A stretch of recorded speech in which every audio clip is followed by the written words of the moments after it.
आपण अधिक आपल्या दृष्टिकोनातून स्वतःला आर्थिकरित्या सक्षम करण्याच्या दृष्टिकोनातून वापर करावा, अशीच मी या निमित्ताने तुम्हाला सगळ्यांनाच विनंती करीन।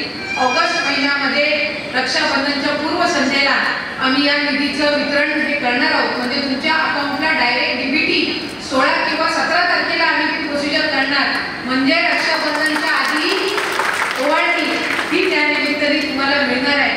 आणि म्हणूनच ज्या काही लाभार्थी आहेत त्यांना सुद्धा या निमित्ताने माझी विनंती राहील की ज्यांचे अजून अकाउंट वैयक्तिक अकाउंट जर आपण उघडलेले नसले तर तुम्हाला आणखी ही संधी आहे।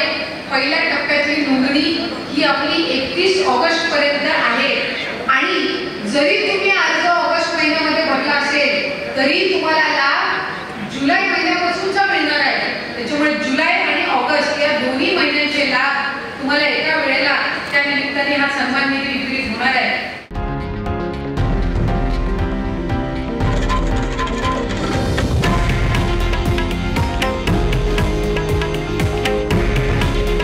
हे आहे देशातील नंबर 1 न्यूज नेटवर्क आणि आपण पाहत आहात TV9 मराठी। काळजी तुमची, हित महाराष्ट्राचं।